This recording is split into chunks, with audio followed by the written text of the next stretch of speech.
Hi, I'm Hal Roberts. This is Bridge City News. Here's some of the top stories we've been following. Prime Minister Justin Trudeau was asked if he was considering a mandatory COVID-19 vaccine for Canadians. Brian Lilley will explain the PM's response. The Omicron variant is creating supply chain issues, and certain grocery stores are starting to feel the pinch. And we hear about a unique event a local business is hosting this weekend to support the Lethbridge Humane Society. Your nation, your province, your southern Alberta. From the heart of Lethbridge, it's Bridge City News with Hal Roberts. Thanks so much for joining us. Prime Minister Justin Trudeau is not condemning Quebec's plan to fine people who have not been vaccinated against COVID-19. Trudeau says he wants more details to see how the proposal balances people's rights while protecting them from illness. Quebec Premier François Legault says the unvaxxed take up a large number of beds and should be required to pay more into the province's healthcare system. Obviously, like people across the country, we've received that proposal with interest by the Quebec government, but there's a lot more details that we have to hear on how this would work before I can make any comments on it. But I will remind people that we have been clear at the federal level about how important it is to get vaccinated, and we brought in very strong measures to ensure that travelers across the country need to be fully vaccinated, people coming into the country need to be fully vaccinated, that the federal public service needs to be fully vaccinated. These are things that we have continued to move forward on because the best path forward is vaccination. When it comes to the Quebec idea of taxing the unvaxxed, the Canadian Civil Liberties Association calls the plan deeply troubling. Political reporter Brian Lilley has been following this story closely. Brian joins us now from Toronto. Federal Health Minister Jean-Yves Duclos says he wants mandatory COVID-19 vaccines, and here in Alberta, Brian, Premier Jason Kenney said no way. Now, Trudeau says Quebec has reassured Ottawa its plan will not violate the principles of the Canada Health Act. What else did Prime Minister Justin Trudeau say when he was grilled by reporters today? He was very reluctant to say that he was for or against this, but sounded more in favor than not. I mean, we're talking about a province instituting an extra charge, which should be a violation of the Canada Health Act, something that Trudeau should be banging the table on and saying, no, we will not allow this. You didn't do that. And eventually, more and more questions. The reporters in the room drew him out. It took them about 6 questions before he was finally saying, look, we have to look at measures. We need to do what needs to be done. Thanks so much, Brian. Political reporter Brian Lilley will also discuss how the federal Conservatives are outraged over reports that the Public Health Agency of Canada was tracking 33 million mobile phones. We'll have details coming up in the second half of our show.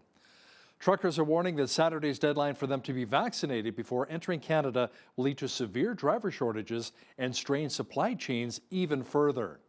The head of the Canadian Trucking Alliance says around 10% of Canadian big riggers who cross the border are not vaccinated. The American Trucking Association, meanwhile, says just under half of its 28,000 members will not be able to enter Canada. Trade groups and the federal Conservatives want the Trudeau Liberals to postpone the Saturday deadline, which was announced around 2 months ago. Following the return of students to in-person learning this week, the province is dealing with a shortage of staff of teachers in both Calgary and Edmonton. They're reportedly out sick dealing with COVID-19. As for our region, the Lethbridge School Division says they've been okay so far in terms of teacher and staffing numbers. In a statement, the division says it is monitoring student and staff absenteeism rates and will have clearer pictures later this week in terms of how this could impact our operations. Bridge City News also reached out to the Holy Spirit Catholic School Division, but is yet to hear back. Southern Alberta is feeling a bit of relief from the recent cold snap we had, as we're now dealing with warmer temperatures thanks to those strong Chinook winds. But these Chinooks can be a pain to some people, especially with those dealing with migraines as a result of drastic weather changes. A meteorologist with Environment Canada says Chinooks and Alberta seem to go hand in hand. Chinooks do tend to form quite often in Alberta, specifically in southern Alberta, because the orientation of the Rocky Mountains there is basically perpendicular to where we see the typical jet stream coming from the west. So you have these persistent westerly winds that rise over the Rocky Mountains and then descend and give them that warm, dry air on the southern parts of the prairie. So, we've seen that as that ridge of high pressure that gave that Arctic air mass, really cold air. As that's moved to the east, we're now sitting in a very persistent westerly flow that's giving these Chinook winds to southern Alberta. By the way, the Chinook winds are expected to stick around for the rest of the week. Now here's a follow-up to a story we first brought you on Tuesday. City Manager Craig Dalton with the City of Lethbridge announced that he'll be stepping down from the position after less than 2 years. Before Dalton, the city managers were Bramwell Strain and Jody Melly as an interim manager. As Micah Quinn explains now, Dalton is the third city manager Lethbridge has had since 2018. Craig Dalton started as Lethbridge's city manager in May of 2020. He mentioned he was leaving due to a recent life decision, but he wouldn't divulge any of those details. I'm very grateful for having been part of this team over the past coming up on 2 years, and it was not an easy decision to make, but it's just a life decision. Lethbridge Mayor Blaine Hagan says City Council would like to have a new long-term candidate for city manager. And at the end of the day, the city manager is but one position in the organization. We've got an extremely competent senior management team as well. Higgins says he has nothing but praise for the departing Dalton and the work he's done for the city throughout the pandemic. Gosh, I reach out to Craig quite often. It doesn't matter what hours of the day, and sometimes I'm sure he's maybe not all too appreciative, but he has done an amazing job, especially when we had these KPMG reports in, navigating through them. There's a lot of different initiatives that council has had over the past year that has really tasked Craig with a lot of at times challenges, I imagine, but he's really shone and come through that. And again, I can't say enough, and I know that I speak on behalf of council, of our respect for Craig and what he's done with this organization. Higgins says the city is open to hiring an internal or external candidate for the new city manager position, and Dalton's last day will be sometime in March. For Bridge City News, I'm Micah Quinn. There's an area at the University of Lethbridge that offers help to young entrepreneurs who are considering opening a new business here in our city. Dr. Laura Keffer-Wilkes joined Bridge City News recently to discuss what SynBridge at the U of L Science Center is all about. SynBridge really offers a very cost-effective opportunity for these startups. You really don't have a lot of money when you're a startup company, so it's cheap to get started. You already have a very well-trained workforce available at the university. These students are graduating with really good degrees, and they're looking for job opportunities. And they don't necessarily want to move to Toronto or Vancouver because there are not a lot of biotechnology jobs currently available in Southern Alberta. Calgary is definitely growing, and Edmonton is definitely growing. But if we can offer those opportunities here at home, I think it's really beneficial to our community. Keffer-Wilkes will have more on how SynBridge helps entrepreneurs. That's coming up after Business News. Well, if you're a pet lover here in our city, you'll be able to get your furry friend a nice nail trim while helping out a great cause. The Bone and Biscuit on the city's west side is hosting an event on Saturday to raise money for the Lethbridge Humane Society. The store shows the Humane Society for all of the great work they do here in our community. Staff say it's important to get your pet's nails trimmed every month or so. We do host the charity nail trims once a month for that reason, so that people can continuously come and give their donations and get their nails trimmed as well. It depends on the animal as well. If it's a very active dog, it's not going to need its nails trimmed as often. If it's a dog who doesn't move very often, it's going to need it more often than not. Dogs with longer nails, with the quick grown out, the more often you trim its nail back, the better. So that case, I would say every 2 weeks, but it definitely depends on the animal. You can bring your dogs, cats, or even bunnies for a trim. The event runs Saturday, 10:30 a.m. till 12:30 p.m. at the Bone and Biscuit. Well, we're almost 2 weeks into the new year, and our poll question has to do with 2022. The question is, do you believe in making New Year's resolutions? Maybe losing weight, stopping smoking, or something else? Visit bridgecitynews.ca and let us know your thoughts. We will add up the results and have them for you on a future show at the end of the month.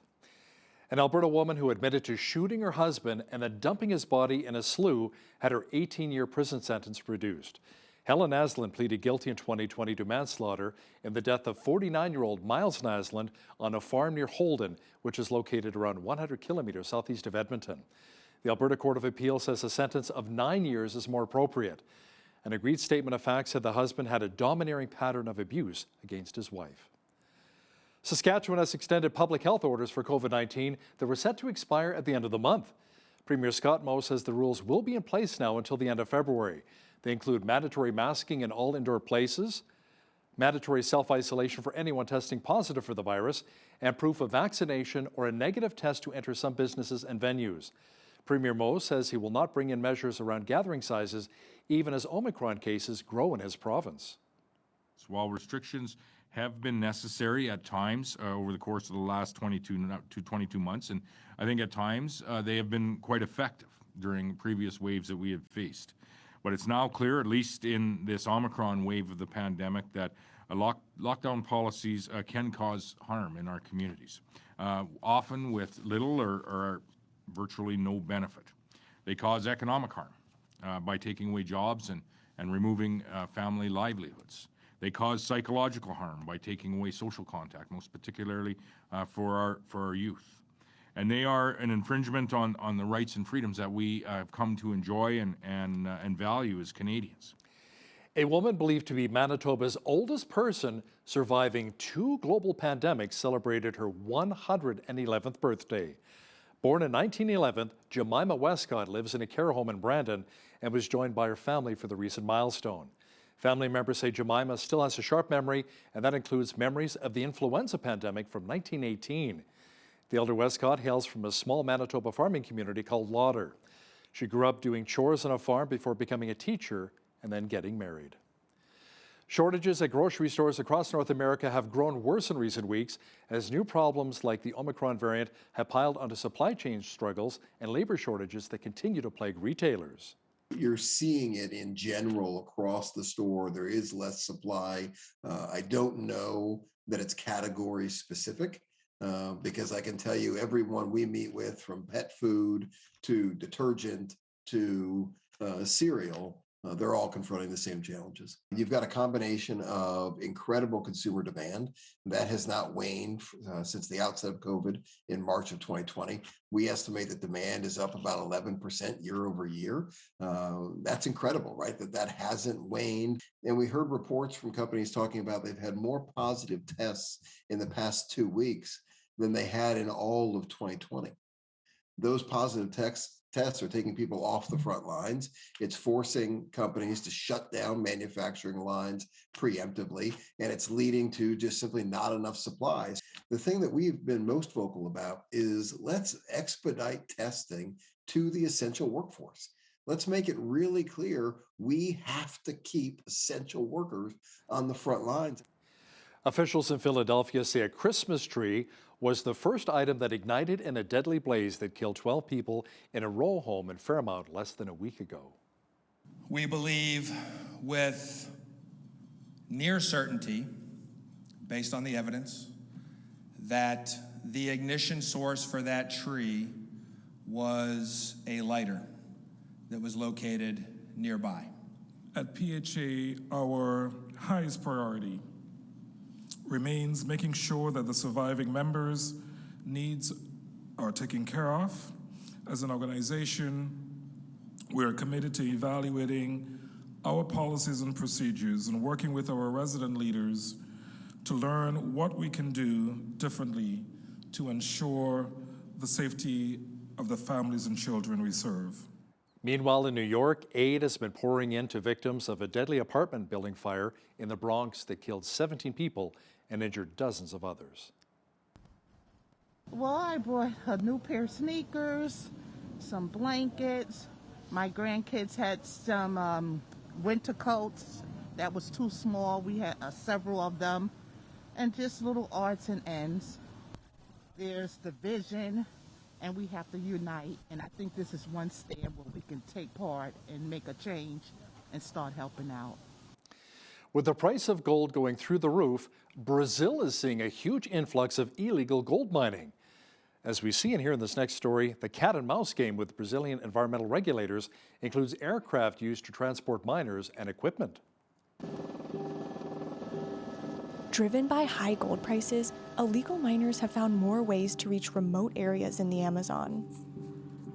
An Associated Press investigation has found that a flood of aircraft and fuel have brought an influx of miners and equipment to indigenous lands where gold mining is banned. Rows of seized planes and helicopters show how Brazilian authorities have intensified efforts to crack down on illegal gold mining. The aircraft often fly low to avoid radar or have tail numbers altered to evade tracking. The value of an ounce of gold has gone up from $400 in 2000 to over $1,800 an ounce today. And so there are hundreds of illegal gold mines that have emerged in the last couple of years. It's important here to stress, though, that a lot of that expansion in illegal gold mining is happening in indigenous territories and in protected areas. Data provided by Map Biomas have identified at least 40 landing strips within the Yanomami Reserve, most of them illegal. Indigenous and environmental groups estimate some 20,000 miners in the area. The pro-mining government of Jair Bolsonaro puts the number closer to 3,500. In a report obtained by the AP, hundreds of videos recorded by agents show how law enforcement is targeting the logistics of illegal mining.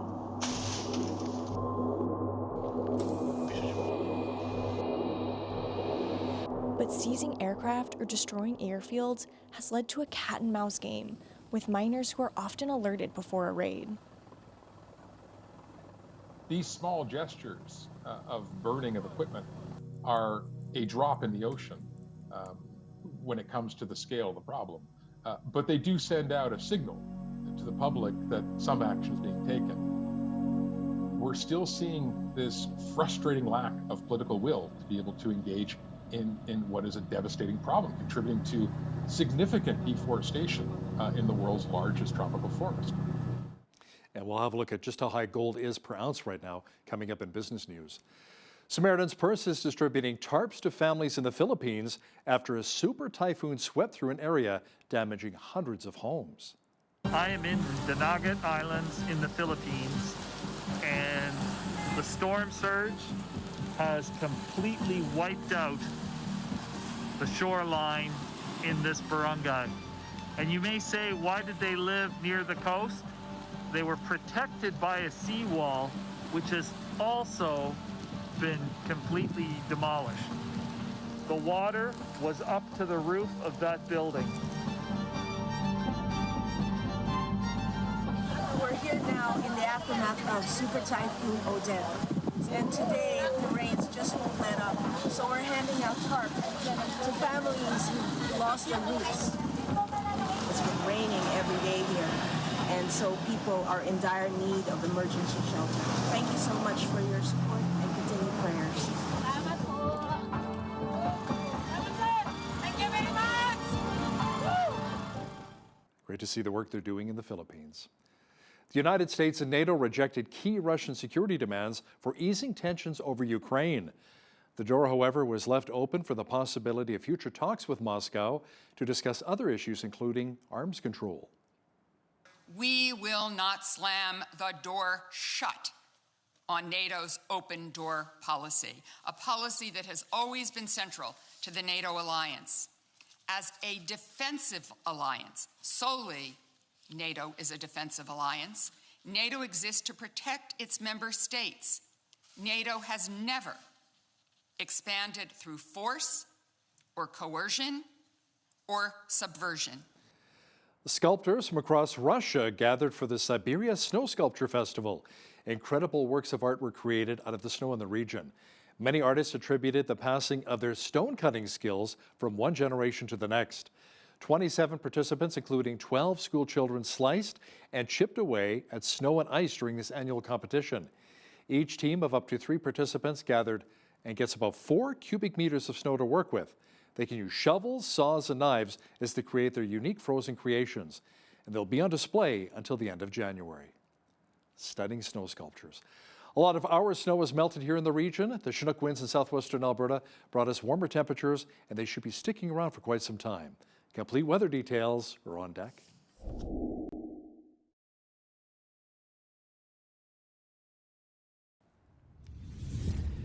We experienced more of those gusty Chinook winds in Lethbridge today, up to 70 kilometers an hour. Tonight, the wind should ease off a little, and we should see a low of 5 degrees. Thursday, expect a mixture of sun and cloud and a high near 11. Friday, lots of sunshine and a high near 6. Saturday, back to double-digit temperatures once again with a high near 11 degrees. Sunday, cooling off slightly to 5 degrees. Monday, partly cloudy with a high of 6. And the mercury should be dropping on Tuesday with a high of only -4. The average high for this time of year is -2 and an average low of -14.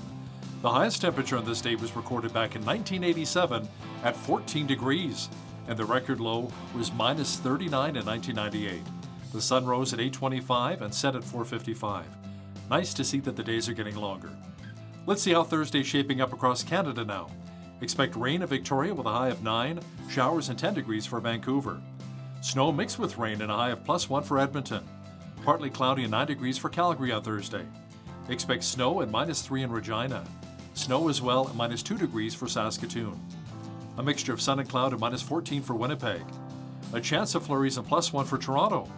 Snow and -4 degrees in our nation's capital. Periods of light snow and -6 in Montreal on Thursday. In Atlantic Canada, it should be partly cloudy and -4 in Fredericton, New Brunswick. Overcast and +2 for Halifax, Nova Scotia. Mainly cloudy and -3 degrees in Charlottetown, PEI. And in St. John's, Newfoundland, expect light snow and a high near 0 on Thursday.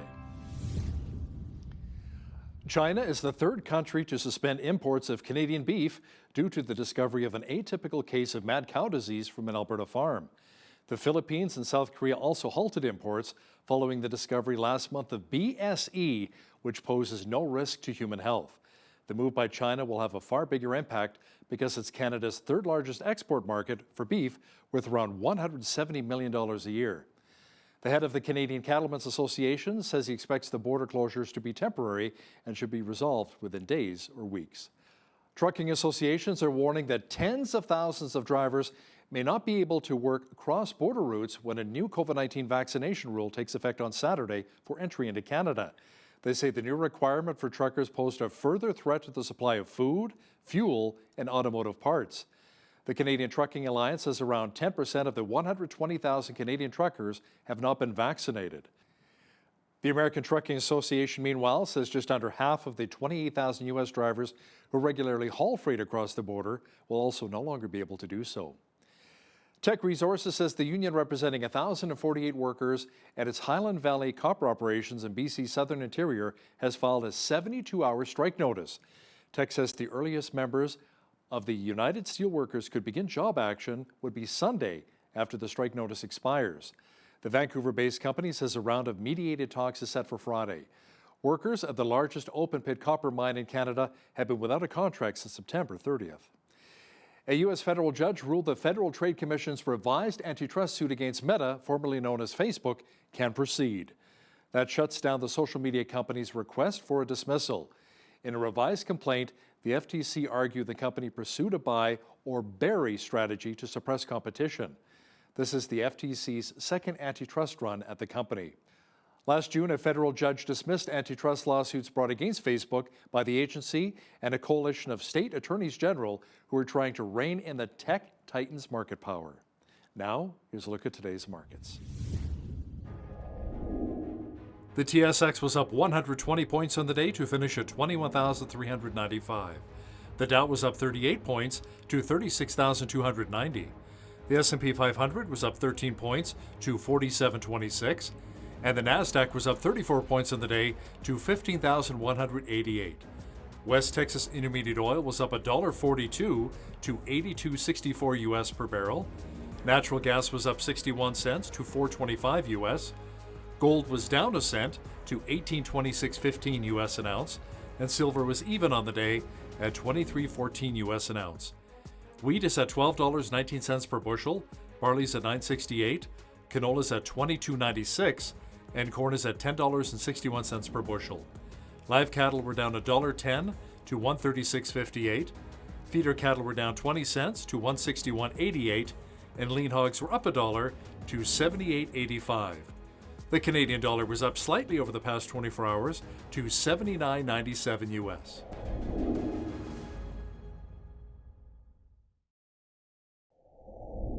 Recapping one of our top stories, truckers are warning that Saturday's deadline for them to be vaccinated before entering Canada will lead to severe driver shortages and strain supply chains even further.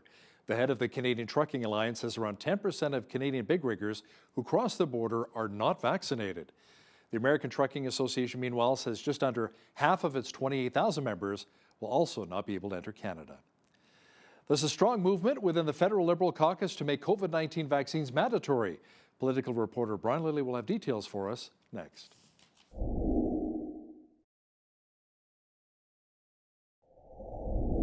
A big story that a lot of Canadians are talking about is how Federal Health Minister Jean-Yves Duclos would like to see mandatory COVID-19 vaccines across Canada. Now, Quebec is looking into the potential of a tax for the unvaxxed. To talk about this in a little more detail is our political reporter and Toronto Sun columnist Brian Lilly, joining us once again from Toronto. Brian, you've been following this story. Duclos says it's really up to the provinces, and Alberta Premier Jason Kenney's already said we're not implementing mandatory vaccines. What's the latest from our Prime Minister Trudeau? Jason Kenney said no. Scott Moe has said no. In the past, Dr. Bonnie Henry in BC has said no. So far, we've had Blaine Higgs in New Brunswick say he's interested. Andrew Furey in Newfoundland say he's interested. In Quebec, bring out this proposal saying we will have a health contribution, which, to paraphrase Shakespeare, is a tax by any other name. So Justin Trudeau asked about it Wednesday around noon Ottawa time. What do you think? And he was very reluctant to say that he was for or against this, but sounded more in favor than not. I mean, we're talking about a province instituting an extra charge, which should be a violation of the Canada Health Act, something that Trudeau should be banging the table on and saying, no, we will not allow this. You didn't do that. And eventually, more and more questions. The reporters in the room drew him out. It took them about 6 questions before he was finally saying, look, we have to look at measures. We need to do what needs to be done, basically giving tacit support. He says he wants to see the details from Quebec, but he gave tacit support to this idea. Now, as we've discussed the other day, Hal, this is popular across the country, at least in theory. About 60% of Canadians say they would back this, including 54% in Alberta, according to Maru public opinion research. So this is something that is being used politically by politicians to get people who are vaccinated angry at the unvaccinated so that they're not angry at the politicians. That's my view on this. And I think that, they'll have their fingers up in the air, testing the wind, seeing which way it blows. And you could definitely see the PM campaigning to have every premier institute something like Quebec is talking about. Well, we'll keep an eye on that story. Brian, the Tories and NDP were both outraged over reports that the Public Health Agency of Canada was tracking 33 million mobile phones during the pandemic and is looking for a contractor to provide that information once again. Isn't that really a violation of our privacy? Well, yes and no. Mostly no. And I think I'll shock a lot of people by saying this. Look, I can go on Google. I think part of the outrage is almost that they paid for the data, because I can go on Google right now and just say, hey, show me the COVID data for Canada. Show me or where people are going. And they will show you how much time are people spending at transit stations, in parks, in workplaces. This is publicly available data, but it's all anonymized. It doesn't say Hal was not at the gym, Hal was actually out eating chicken wings. It doesn't tell you that level of data. It's just, how many thousands of people are normally in workplaces on a Thursday afternoon, and what does it look like now? That's really what they're trying to track. They're not trying to find out where you are and report you or anything like that. That's not happening. So I get why people should be concerned.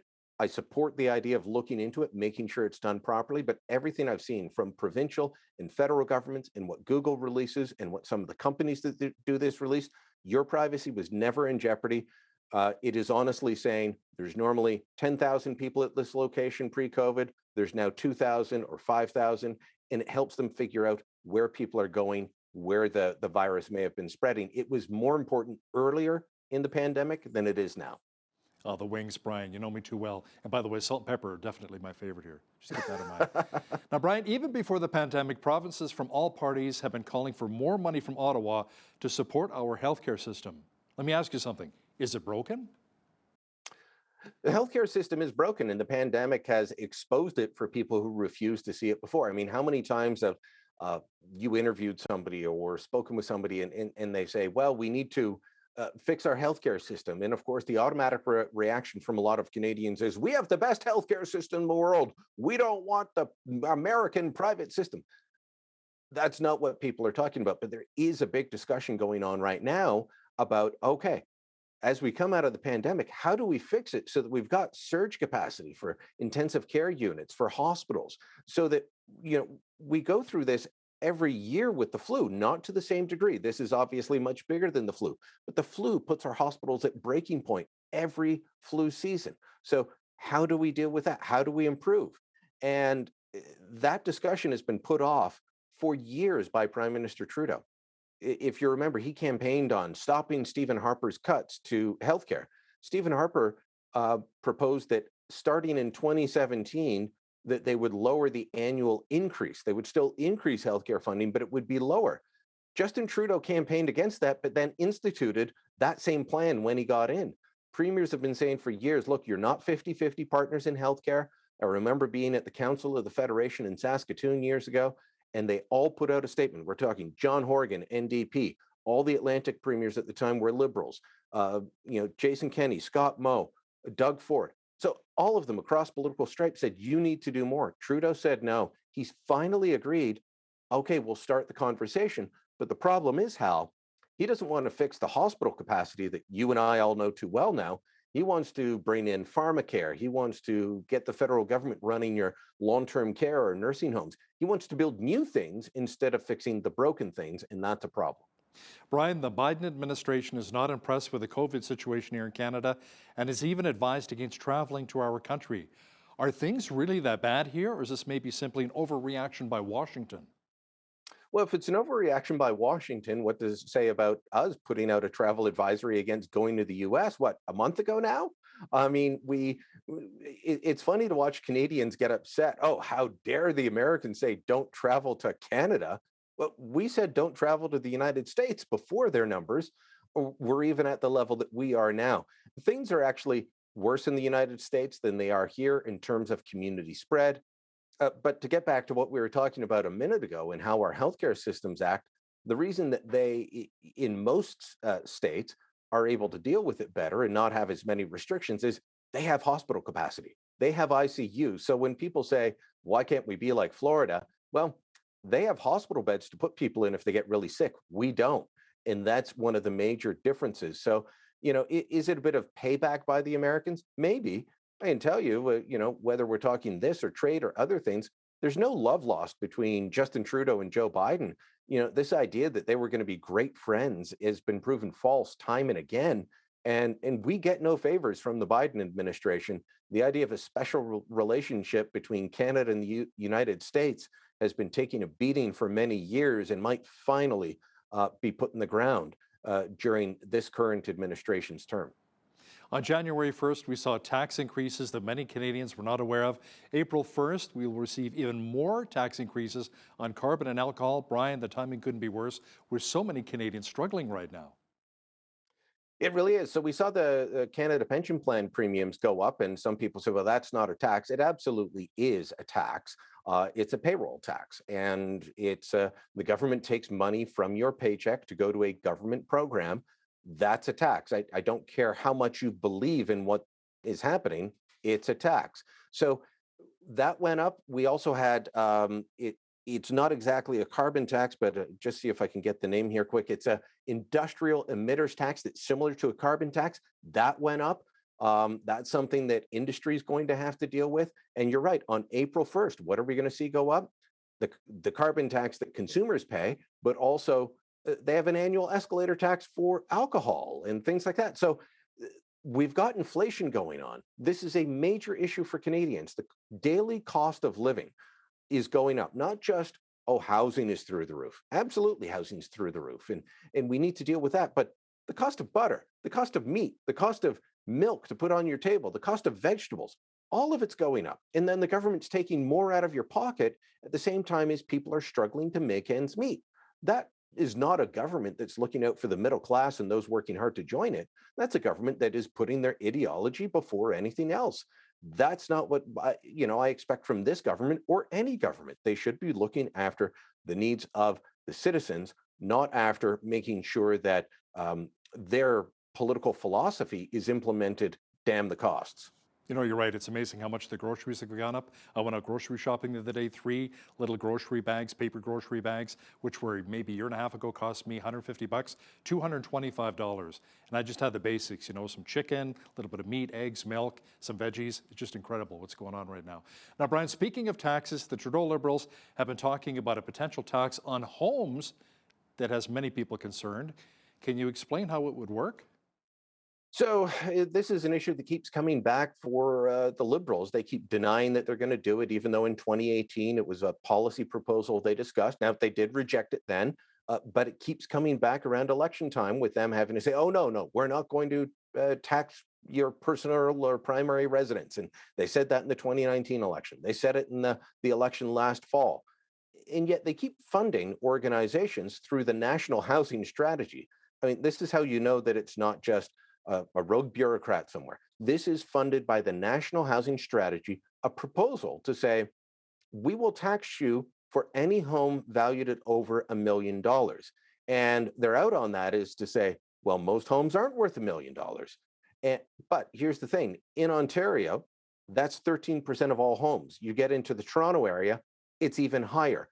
You get to British Columbia, that's 21% of all homes. And in the Vancouver area, it's even higher. This tax would not be when you sell, you pay a capital gains tax, Hal. This would be a tax that would be assessed on you for living in your home each and every year, and then eventually you'd have to pay it. That's craziness. That doesn't actually lead to more affordability. And the proposal by this professor that the Trudeau Liberals keep funding, UBC professor, it says, take the money from homeowners and give it to renters. Why? Other than socialism, why? But they keep coming up with these plans. This was done, as I said, through the National Housing Strategy, through the Canada Mortgage and Housing Agency. If the Liberals want us to not believe that they want to tax our homes, stop talking about it. Stop putting it forward in policy papers. Stop funding studies on how to tax your home. We're still having some trade issues with our American neighbors. Brian, where do we stand when it comes to pipelines, softwood lumber, and potatoes? Well, pipelines is still an issue that the Americans won't move on at all. They're not interested in Canadian oil coming down, despite Joe Biden having to turn around and say, "Hey, OPEC, can you open up the floodgates a little because the price of oil is going up, the price of gas is going up. It's causing Biden real political headaches." We always say that they killed off Keystone XL because of the environmental movement. It was also because of domestic oil production in the United States. They wanted to make sure that that was protected. So there were a lot of reasons for that. But now the United States is looking at the price going up. They're looking at supply issues, and quite frankly, thinking they should have approved Keystone XL. But when it comes to softwood lumber, that's an ongoing issue. As we discussed a few weeks ago, that duty has doubled. And where are the talks on that? Where is the movement? That's not happening. There's a little bit of movement on the issue of PEI potatoes, which you remember there was a wart fungus that they were worried about. Right. Well, there's discussions, no solution, but discussions ongoing this week in trying to fix that. But there's not going to be any short-term solution that we can see. And in the meantime, we're talking hundreds of millions of dollars to an economy that is, 160 odd thousand people, maybe a little bit higher is the total population of Prince Edward Island. This is their number one export issue. It's right up there with tourism and how that island survives economically. And they're being hurt badly by our closest neighbor, ally, and friend, which, as we've shown, whether it's on this or autos or softwood or oil, the Biden administration is no friend of Canada.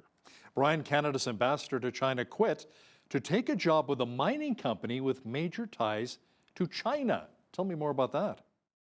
Yeah, so Dominic Barton, who we last saw, he was, helping the two Michaels get freed. I'm not sure how much he actually did on that, having spoken to people who were close to what happened and the talks that actually got them free. It was mainly between China and the United States. Canada was on the periphery and warned afterwards. So, this was the guy that we sent there to do that job because of his great ties to China. Well, shortly after that's over, he doesn't help with the China trade irritants, of which there are many, and of which he has business ties. No, he quits and he takes a job with Australian mining giant, with Rio, which has a major presence in Canada, but also major presence in China. And his job is to expand their operations in China. This is being flagged as unethical, an attempt to use his position. I can definitely see the argument for that. That being said, Dominic Barton is someone who had too many ties to China beforehand, never should have been our ambassador, and he's someone who, according to the Americans, could end up being called to testify over his actions in China in terms of how companies operate while he was head of consulting firm McKinsey. Political reporter and Toronto Sun columnist Brian Lilley, thanks so much for your time today. Thank you, Hal.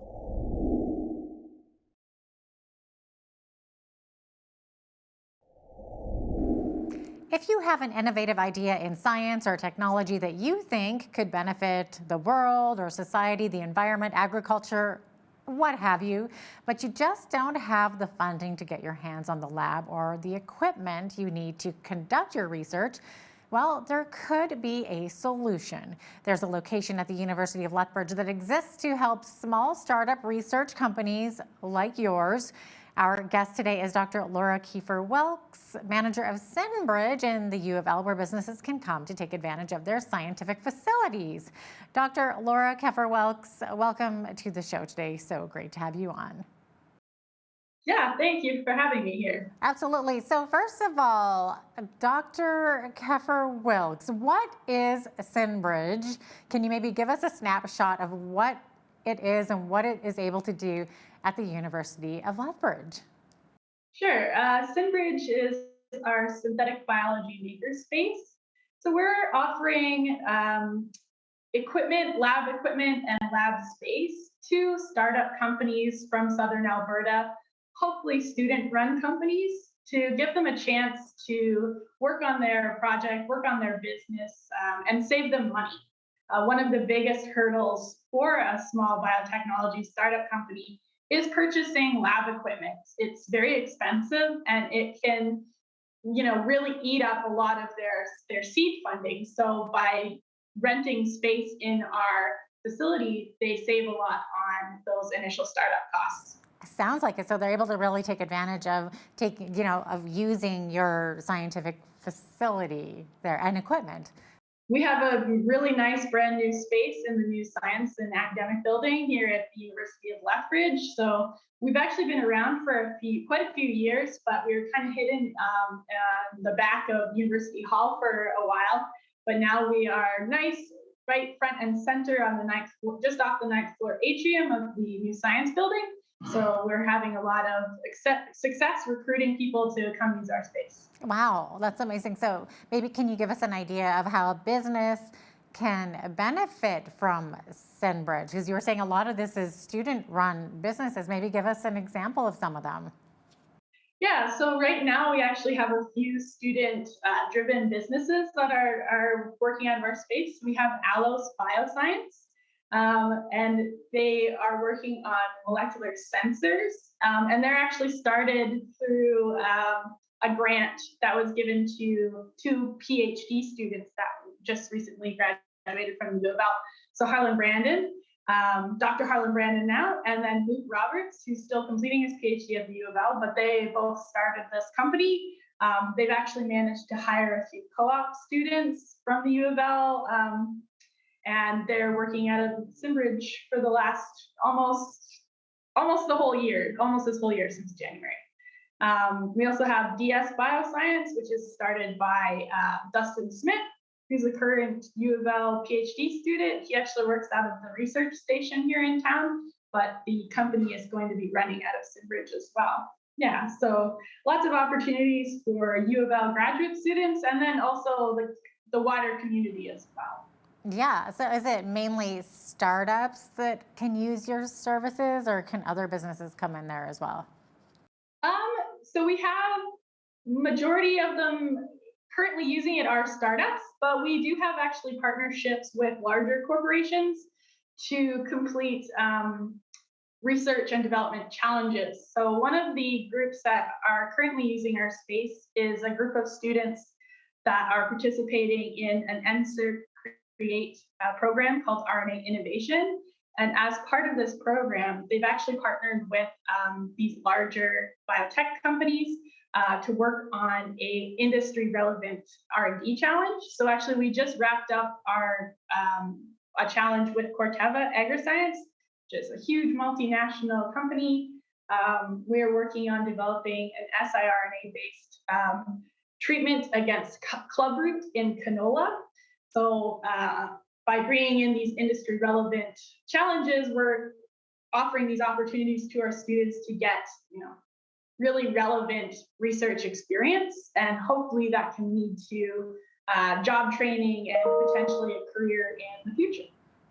That's amazing. So I was going to ask you what types of research, so what other types of research has been conducted at Lethbridge over the years? So it is primarily a synthetic biology makerspace or research area. So synthetic biology is really taking genes, DNA constructs, and utilizing them to in maybe a different environment or a different organism to solve some sort of problem. So one of the biggest users of Lethbridge is actually the Lethbridge iGEM teams. So iGEM is a international competition. It's the International Genetic Engineered Machines competition. It was started at MIT in Boston over a decade ago, and U of L has had a university team compete in this competition since, I think, 2009, and we've had a high school team compete since 2012. So each year, we recruit local students, either from high school, all the local high schools or the university, and they work on a synthetic biology problem that they'd like to solve. The high school team actually won the whole competition in 2013, and the university team did very well that year as well. They won Best Overgrad poster for North America. And we've also been very successful every year, even this year. And last year, even though we couldn't get into the lab very much due to COVID, we still did pretty well in the competition. The high school team this year got a gold medal and was nominated for Best Wiki and Best Presentation. And the university team got a bronze medal. So it's a really well-utilized space for people other that are just outside of that are doing synthetic biology. Yeah, for sure. I was going to say, it sounds like a great way for those younger students to really get that hands-on experience in the science. So does your organization open it up in general to high school students and younger students to become familiar with the sciences and scientific research? That's what we're trying to do. So iGEM is a really good avenue for that. And we're actually just recruiting for our 2022 team. So if you know a high school student in Lethbridge or surrounding area that is interested, make sure that they can contact me and I could send them the application. But one of the other opportunities that we have had is through our dual credit program. So the university offers several courses that high school students can take while they're in high school, and they receive high school credit and they also receive a university credit. And we actually have a genetic engineering dual credit course. So it's being offered again this spring 2022 season. It's been offered 4 times previously. And we partner with the Palliser School District and then the Lethbridge School District to recruit high school students that are interested in getting these hands-on experiences while they're still in high school, because it's a great opportunity to give them, a safe space to learn these advanced techniques. They can fail, they can try again before they take that next step into university. So yeah, it's a really good opportunity. So if you're interested in doing a dual credit, also reach out to me and I can give you more information on that. Yeah, that's so interesting. So I'm just wondering, do you see that interest in science and technology, do you see that increasing in high school and new university students these days? Or what's the interest level of students that come through your facility? Definitely we recruit, we definitely interact with a lot more of those self-identified kind of people that already like science. But I think one of the kind of positive outcomes of the pandemic actually has been people engaging with science a lot more, especially RNA science, because of the Pfizer and Moderna vaccines, these mRNA vaccines. People want to know more about it. How does it work? Why did they make these kinds of vaccines versus traditional vaccines? So having that kind of dialogue open, especially to young people, I think is really interesting. And I hope it actually translates into these people considering like, oh, maybe I will want to take science in university, or maybe I want to research this a little bit more. So yeah, it's actually been kind of, it's a bit of a positive outcome of the pandemic. So, for sure. It's really interesting also that you mentioned that, because I know like many are saying that this mRNA technology connected to vaccines is only the tip of the iceberg, so to speak. So could another company, like say a multinational company or even an Alberta company like Northern mRNA, for example, use your facilities at Seinbridge to develop their research and development of their own products? Yeah, for sure, definitely. We also have a lot of expertise in RNA biology actually at the University of Lethbridge. We're part of the Alberta RNA Research and Training Institute, and we have several faculty here that specialize in RNA biology. So it's actually Southern Alberta and Lethbridge in particular is a really great place to work on something like that if you're interested in it. And we have the capabilities to do those kinds of experiments and testing at Seinbridge here. That's so neat. So what do you see as the future for Seinbridge? I know it's Seinbridge. I keep calling it Seinbridge, but it's synthetic in Lethbridge, right? Seinbridge. The name's very creative. And then by Bridge. Yeah. The future of Seinbridge, I hope is pretty bright. I'd really like to get more startups into this space. We have a few that have reached out to us just recently. And it's kind of between Seinbridge and then a couple of places in Ontario that they're looking at maybe engaging with. I think one of the benefits of Lethbridge is that it's relatively cheap compared to a lot of other parts of Canada. Like if you want to do a startup in Vancouver or Toronto, it's going to be much more expensive to live there, to recruit there. Seinbridge really offers a very cost-effective opportunity for these startups. You really don't have a lot of money when you're a startup company, so it's cheap to get started. You already have a very well-trained workforce available at the university. These students are graduating with really good degrees, and they're looking for job opportunities. And they don't necessarily want to move to Toronto or Vancouver because there are not a lot of biotechnology jobs currently available in Southern Alberta. Calgary is definitely growing, and Edmonton is definitely growing. But if we can offer those opportunities here at home, I think it's a really beneficial to our community. So yeah, I'd really like to increase the number of companies that we have working here on campus. We have this beautiful new building that we haven't really gotten a chance to use that much because of the it just opened right before the pandemic. So there's office space here for companies to rent. There's lots of expertise that they can tap into, and we have the facilities for them to use. So yeah. That's amazing. Now, I'm just curious, how does Seinbridge connect with researchers and innovators? Because you're saying you want to open it up more.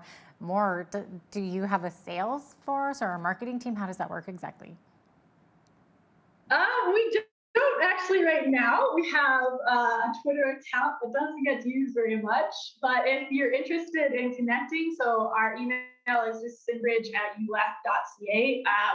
I am the manager for Sindbridge, but we also have our director, which is Dr. Tushar Patel. We're also part of the core facilities at the University of Lethbridge. So this is kind of an amalgamation of all like the things that external companies are able to engage with at the university. So we also have the NMR facility and central analytical services that are all part of this core facilities. And our director of core facilities is Tony Montina. So yeah, if you're interested in connecting or if you want to come for a tour, I love giving tours of our space. It's so beautiful. Yeah, just connect with one of us and we can make it happen. Yeah, sounds good. It sounds like you're a great place to bring those creative ideas from the mind to the marketplace. So it's a great idea. Absolutely. Dr. Laura Keffer-Wilkes, manager of Sindbridge at the University of Lethbridge, thanks so much for joining me today. Great to have you on. Yeah, no problem. Thanks for having me. Absolutely. I'm Jeanette Roche on behalf of all of us here at Bridge City News. Thanks for watching.